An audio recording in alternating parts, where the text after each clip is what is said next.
Quais são os inimigos do Espiritismo? O Espiritismo tem inimigos? Tem adversários? O que impede o Espiritismo de se desenvolver com maior naturalidade, atingindo assim o seu propósito maior, que é uma sociedade transformada, vivendo em harmonia, em comunhão, onde todas as ciências positivas, filosofias positivas, se agreguem num só objetivo maior? O que impede o Espiritismo de avançar com maior facilidade? Seriam as instituições, as pessoas que acreditam que o homem veio do barro, primeiro homem, e a mulher veio da costela desse homem.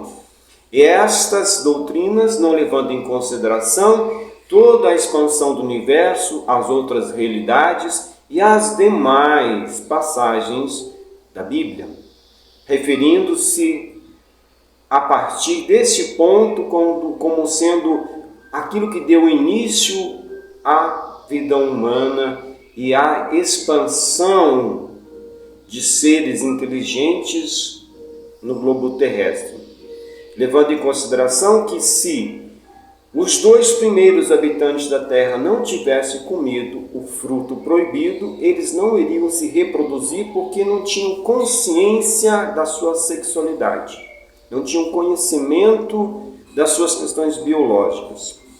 Seriam estes os inimigos do Espiritismo, uma vez que eles alegam que o Espiritismo é nocivo e faz mal ao ser humano? Seriam esses os adversários do Espiritismo? Seria a ciência que a cada dia mais constata e comprova aquilo que o Espiritismo sempre ensinou? Seria o pensamento materialista que diz que nós, seres humanos, e tudo que há nessa imensidão desse universo, somos um mero acidente do acaso? Qual é verdadeiramente o obstáculo do Espiritismo? São aquelas pessoas que dizem que são espíritas e acreditam que são espíritas, mas não têm uma conduta espírita. Acontece o mesmo dentro do movimento cristão, onde aqueles que se apropriaram de Jesus e de seus ensinamentos não vivem esses ensinamentos, não praticam os ensinos deixados por Jesus, que ele deixou através de seus companheiros de caminhada na vida terrestre, mas que acima de tudo ele edificou, que ele falou qual era o caminho, mas ele demonstrou o caminho. Da mesma forma, estes que dizem que são cristãos, mas não vivem a conduta cristã, são os inimigos do cristianismo. Assim, dentro das instituições espíritas, aqueles que realmente criam entraves, dificuldades para um espiritismo que consiga se expandir com maior facilidade, são as pessoas que dizem ser espíritas, mas não têm uma conduta espírita. E isso nós podemos ver dentro das instituições espíritas em níveis, em graus diferentes, de consciência, de percepção, de entendimento e de conduta. Parece até mesmo, às vezes, uma coisa infundada, coisas irreais que não acontecem dentro de instituições que têm como bandeira a ciência espírita. Mas dentro dessas instituições, vemos condutas que são completamente ao contrário daquilo que aquele ambiente nos sugere. A dificuldade começa em achar que o Espiritismo é uma religião. E aí, isso nos desobriga do estudo sério, do entendimento, da lógica, do esforço próprio. Porque passamos a acreditar, como é uma religião, é algo convencional que está dentro do conceito aceitável pela sociedade e não requer de nós nenhum esforço ou grandes esforços para fazer uma mudança de paradigma, uma mudança de entendimento, uma mudança de mentalidade e de conduta. Aí já temos uma grande dificuldade dentro do movimento espírita. E depois as pessoas que estão dentro das instituições espíritas, elas trabalham muitas vezes contra a proposta que é daquela instituição, agindo de uma forma leviana, sem perceber a extensão de seus próprios atos. Questões que a gente jamais imaginaria que aconteceriam dentro de instituições que têm como referência Jesus, Allan Kardec e a filosofia de transformação ética-moral que é o Espiritismo. A ciência da alma que diz ao espírito a que veio aqui na Terra e para onde vai depois deste período de transição aqui na matéria. Vemos pessoas que pegam as doações que são destinadas para as atividades que mantêm uma sociedade espírita, atividades como cesta básica para as famílias carentes, atividades como a sopa para pessoas carentes, ou até mesmo utensílios que são destinados ao bazar, que é uma das ferramentas de arrecadar recurso para a manutenção daquelas instituições. E as pessoas que são voluntárias, que na sua mente, na sua cabeça, nos seus sentidos, acredito que são espíritas, se apropriam de um mantimento que era para a cesta básica. Então as pessoas resolvem pegar aquilo que é destinado para casa, a doação é para a instituição, a doação não é para mim. Então não é uma doação endereçada para mim, é para a instituição, é para a manutenção das atividades da casa. Então, se eu pegar uma doação que é destinada à sopa, isto não é um equívoco, não é um roubo eu me apropriar daquilo? Se eu estiver com alguma necessidade, eu preciso procurar as pessoas responsáveis pelos segmentos, pela cesta básica, pela sopa, as pessoas responsáveis pelo bazar e colocar a minha situação, dizendo que eu estou passando necessidade e que eu preciso de determinados recursos que estão me faltando. Esta é a conduta espírita, que respeita o ambiente onde está pisando, respeita as pessoas que estão ali trabalhando, compreende a dinâmica de uma instituição. Afinal de contas, tem pessoas que se dedicam para que uma atividade de uma sopa dê certo. Tem pessoas que se esforçam para que a campanha do quilo, a cesta básica, deem certo. Tem pessoas que deixam as suas casas no domingo, no feriado, para organizar um bazar, por exemplo. Então há pessoas que se dedicam verdadeiramente para que a casa se mantenha, porque todas essas atividades agrupadas é que conseguem manter uma instituição funcionando equilibradamente, dentro da harmonia e dentro da ordem. Então, com essa conduta dentro das próprias instituições, que é uma conduta muito leviana, que não leva em consideração as consequências disso,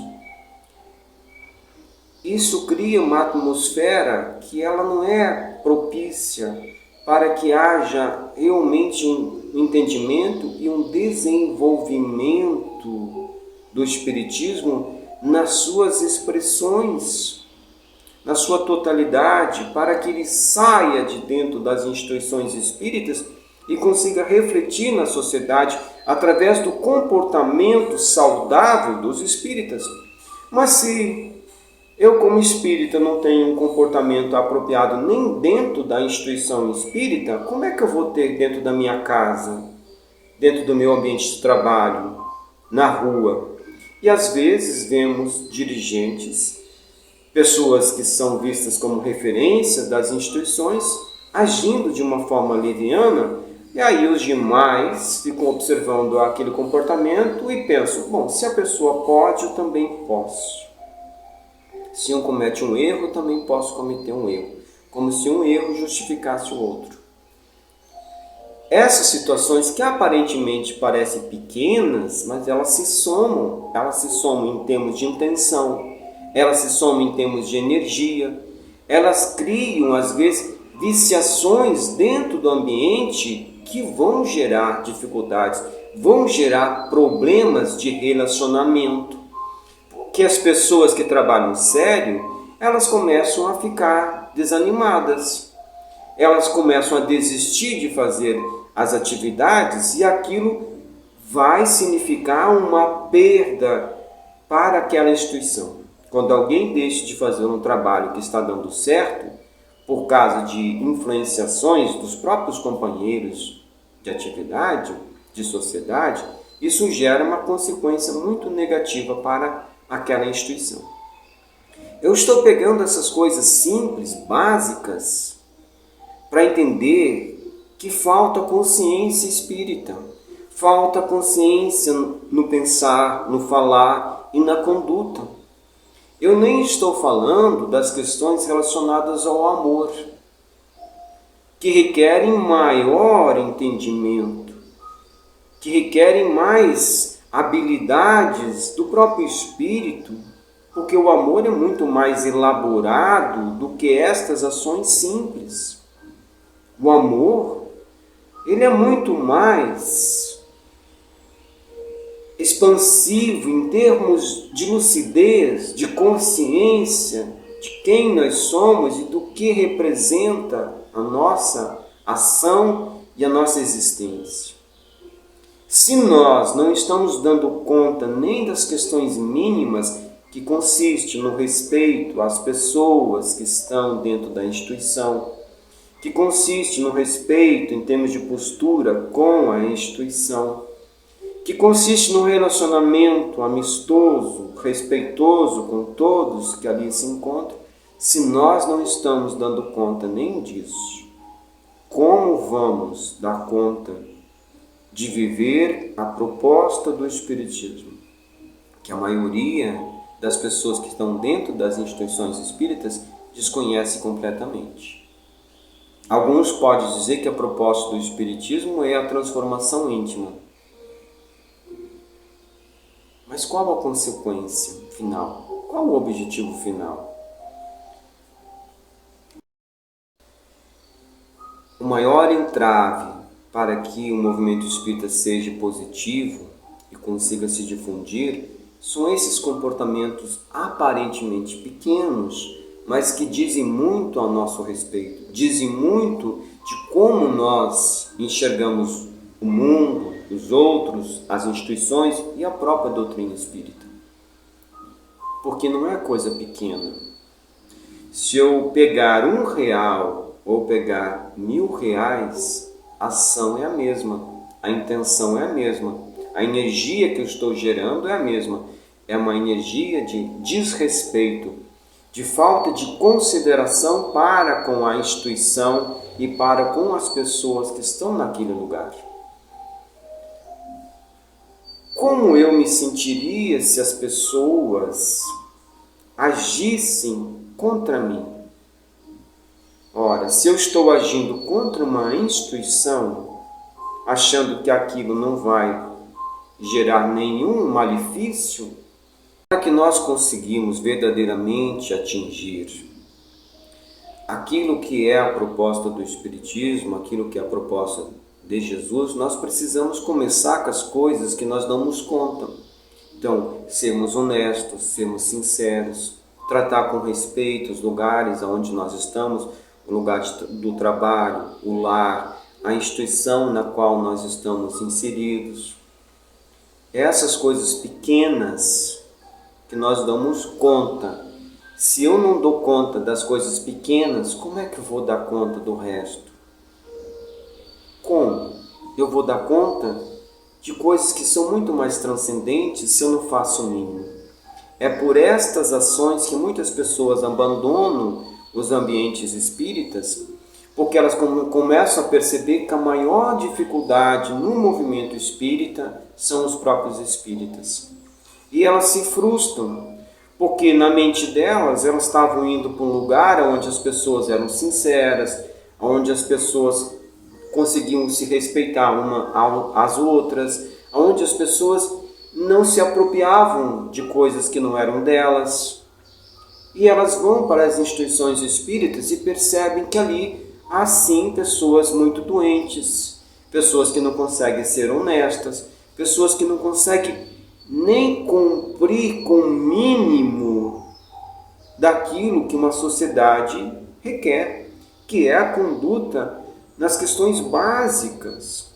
E aí essas pessoas se frustram e abandonam o movimento espírita, confundindo o espiritismo com o movimento espírita. O espiritismo é luminoso, o espiritismo é claro, o espiritismo é realmente sério. O movimento espírita é extremamente precário em todas as suas manifestações.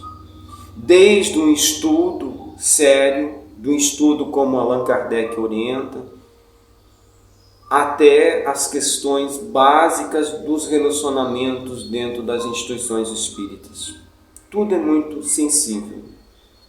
Então, se a minha proposta é ser espírita, é preciso perguntar a mim mesmo o que eu preciso para ser espírita. É apenas entrar numa instituição e colocar o rótulo espírita? Ou ser espírita é uma conduta mental, verbal, em todos os sentidos? Ser espírita é o ser que se transformou, que se renovou, que renasceu e que entendeu a sua responsabilidade perante a si mesmo, perante todos e a lei suprema. Que Jesus nos abençoe e nos ilumine imensamente para que nós possamos refletir com clareza acerca daquilo que nós estamos nos propondo para nós mesmos.